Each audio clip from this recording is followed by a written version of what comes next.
안녕하세요. 역설TV 역설입니다. 예, 오늘은 주식 얘기긴 한데요. 좀 뜬구름 잡는 얘기를 또 해드릴까 해서요. 영상을 만들었는데요. 뜬구름을 잡는다라는 표현이 좀 안 좋게 사실 받아들여지는 게 많지 않습니까? 근데 사실은 주식 투자를 하는 게 뜬구름 잡는 거랑 다를 게 없다고 저는 생각을 해요. 뜬구름 사실 못 잡잖아요. 또 막상 뜬구름 속에 있게 되면 구름이라고 생각하기보다는 아마 안개 속이라고 생각할 겁니다. 제가 한 번은 비행기를 탄 적이 있었는데 구름 속으로 가더라고요. 근데 구름 속이라고 느끼기보다는 이 안개 속 같더라고요. 그러니까 사실은 막상 뜬구름을 잡아서 거기 안에 들어가 보게 되면 안개 속이죠. 그래서 뜬구름이라는 거는 떠 있으니까 이제 그렇게 보이는 거고, 땅에 깔려 있으면 안개일 뿐이겠죠. 지금 주식 시장이 그런 것 같습니다. 자욱하게 끼어 있는 안개 같은, 한 치 앞을 보기가 힘든 그런 시장이 지금 현재의 주식 시장이라고 저는 생각을 합니다. 그러니까 항상 그럴 것 같아요.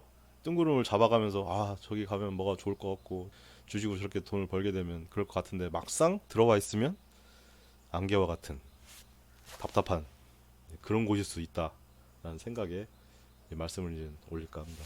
첫 단추, 옷을 우리가 입을 때 첫 단추를 두 번째 단추구멍에다가 이제 꽂게 되면 저런 그 티셔츠가 되지 않습니까? 그렇게 되면 어떻게 해야 됩니까? 다시 풀고 처음부터 다시 첫 단추구멍에다가 껴서 제대로 입어야겠죠. 아니, 물론 귀찮아서 나 저렇게 입고 다닐래. 아니, 그러면 뭐 불편하시고 그리고 보기에 안 좋겠죠. 뭐 그거는 개인의 감당하는 그런 범위 내에서 해결하면 되는 거지만은, 기본적으로는 다시 풀고 처음부터 다시 시작을 해야겠죠. 제대로.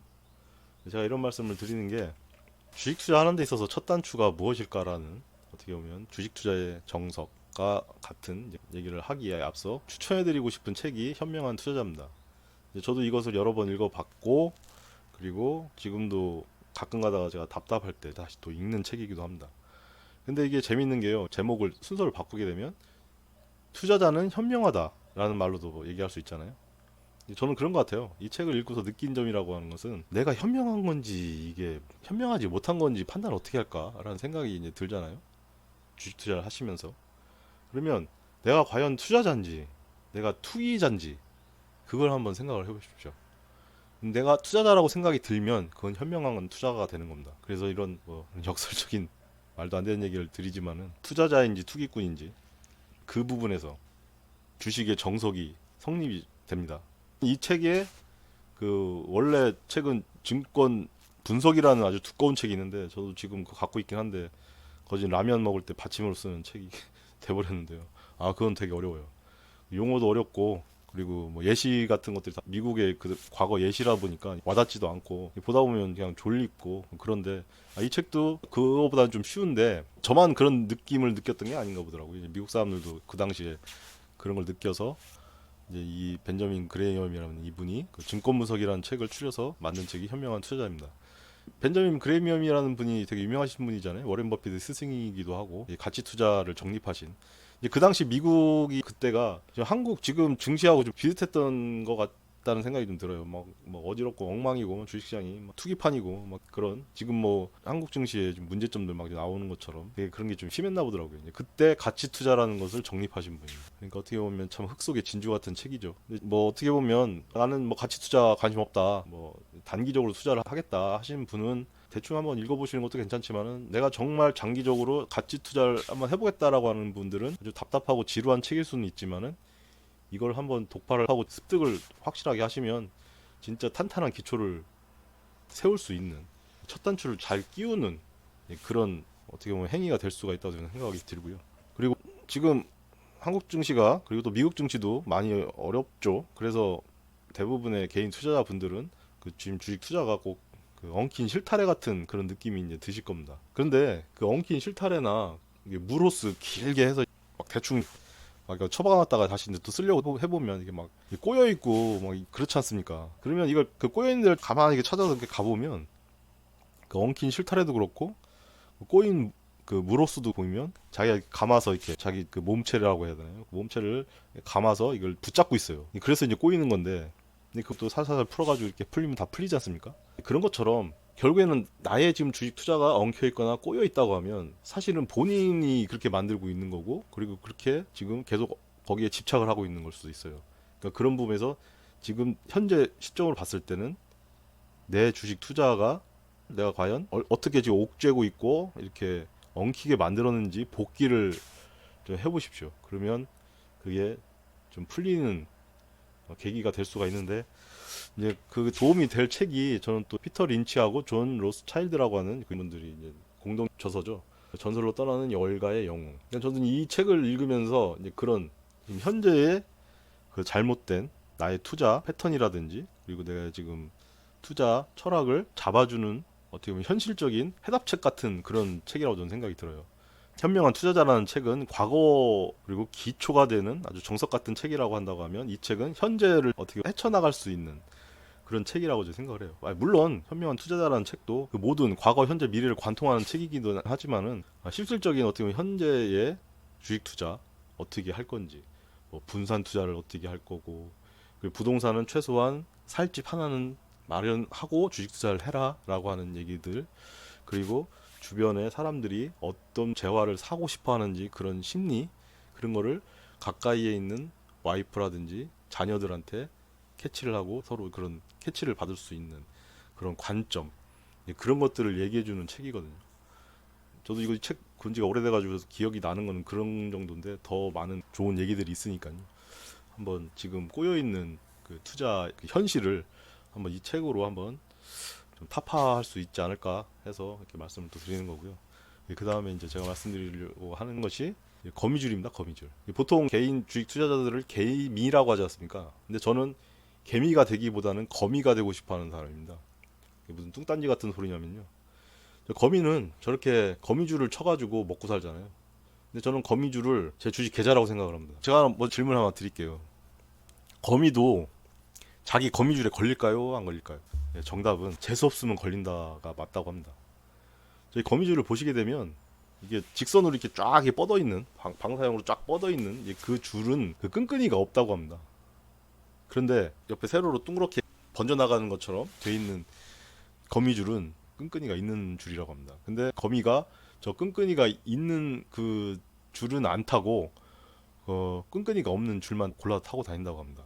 제가 말씀드리려고 하는 거는, 거미라는 생명체는 저렇게 거미줄을 쳐놓고 다른 곤충들이 자기 거미줄에 걸리면 그 곤충의 그 엑기스를 빼먹으면서 이제 살아가는 생명체지 않습니까?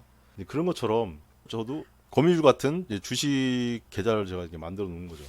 쫙 이렇게 만들어 놓고, 거기에는 제가 안전하게 이렇게 거쳐도 할 수 있고 지나갈 수 있는 주식이 있는가 하면, 또 어떤 거는 이게 좀 끈끈한 이 줄이 이제 그런 계좌도 있을 것이고, 그리고 어떻게 보면 시간적인 타이밍적인 그런 부분에서도 그런 것들이 좀 있을 겁니다. 그렇게 이제 각양각색으로 이렇게 분산 투자를 한 거를 꼭 거미줄처럼 설명을 어떻게 해야 되나? 하여간 그런 식으로 저는 만들었다 생각하거든요. 그리고 기다리는 거죠. 저 거미도 저기다가 거미줄을 쳐놓고서 과연 다른 곤충들이 몇 날 며칠에 딱 잡힐까라는 걸 설정하고 저렇게 거미줄 쳐놓은 건 아니지 않겠습니까?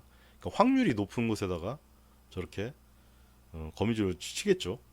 보통 거미줄이 있는데 보면 실외에 전등이라든지 벌레들이 많이 모일 수 있는 뭐 이런 풀밭, 과실나무라든지 그런 데다가 많이 거미줄을 쳐놓잖아요. 그 이유는 뭐 거기에 벌레들이 많이 끼니까. 저도 수익이 날 수 있는 그런 가능성이 큰, 어떻게 보면 산업군이라든지 그런 섹터, 그런 곳에 이제 주식을 이제 각 그 산업별로 단위 면적을 이렇게 늘리는 거죠. 그런 확률이 높은 곳에다가. 그러다 보면 또 이제 걸리기도 하고 제대로 뭐 상한가 가기도 하고. 근데 저는 그렇습니다. 그러니까 이런 거미줄 투자하는 것처럼 그것을 이제 설명해 주는 또 책이 있는 것 같아서 이제 말씀을 드리는 게, 앙드레 코스톨란이라고 하는 돈 뜨겁게 사랑하고 차갑게 다루어라. 이분 책은 되게 좀 많아요. 다른 투자의 그루 되는 워렌 버핏이라든지 피터 린치라는 분에 비해서는. 근데 이 돈 뜨겁게 사랑하고 차갑게 다루어라, 이 책에는 과거, 현재, 미래를 관통하는 그런 얘기를 다 해요. 이분 책을 딱 이렇게 읽어보면 안 좋은 데에서 희망을 찾고 아주 좋은 데에서 이제 안 좋다고 하는 곳으로 이제 찾아가는 거죠. 이분의 투자는 안 좋은 곳. 이분이 2차 세계대전이 끝나고 아마 독일 국채에다가 투자를 하셔서 엄청난 부를 이루신 걸로 알고 있어요. 그 당시 이제 독일이 이제 쫄딱 망해가지고 아무것도 없을 때 그런 데다가 이렇게 투자를 하시고, 이 돈이라는 거는 그런 계절별로 어떻게 보면 사이클을 타는 그런 거에 따라서 투자를 유연하게 가져가라. 그런 말씀들을 이제 이 책에서 하는데요. 정말 돈은 뜨겁고 사랑하고 차갑게 다루어야 할 대상이라고 저는 생각을 합니다. 아주 어려운 거죠. 그러니까 이 어려운 부분에서도 주도권이라는 게 내가 있는 건지 밖에 있는 건지 다른 사람에 있는 건지에 따라서 많이 틀려집니다. 그러니까 돈 뜨겁게 사랑하고 차갑게 다루어라라고 하는 그 말 자체가 내가 주도권을 갖고 있는지, 내가 돈의 주인인지, 내가 돈의 노예인지 그 부분을 얘기해주는 핵심적인 책 제목입니다. 그래서 저는 이분의 과거의 일들이 어떻게 보면 미래를 구성할 수 있는 단초를 제공해주는 그 힌트를 주는 그런 책이라고 생각해서 이렇게 말씀을 드리는 거고요. 근데 재밌게도 이 주식 투자를 그 성공하신 분들 그리고 투자의 이제 귀재, 그 투자의 거인 되시는 분들이 공통점이 하나 있어요. 다들 장수를 하세요. 워렌 버핏 보시면 나이가 지금 현재 우리나라 나이로 93세입니다. 그리고 앙드레 코스톨라니 이분도 90이 넘으셔서 돌아가셨어요. 그 모든 주식을 소유하라라는 책을 지으신 존 보글, 이분도 90이 넘어서 돌아가셨고, 특히 이제 주식 투자를 해서 성공하신 분들은 그 많은 돈을 갖고서 어떻게 눈을 감을 수 있겠습니까? 그래서 아마 오래 사는 것 같아요. 그러니까 이 영상을 보시는 그 많은 분들도 주식 투자로 성공하셔서 장수하시기를 바랍니다. 결국에는 주식 투자의 비밀은 장수가 비밀입니다. 장수를 하시게 되면 자연스럽게 주식 투자도 잘 되고, 주식 투자가 잘 되면 장수도 할 수 있다. 오늘의 결론입니다. 오늘은 제가 뭐 거창하게 주식 투자의 비밀 3가지라고 이렇게 말씀을 드렸는데요. 재미있으셨는지 모르겠습니다. 오늘 영상은 이것으로 마무리하고요. 이상 역설이었습니다. 감사합니다.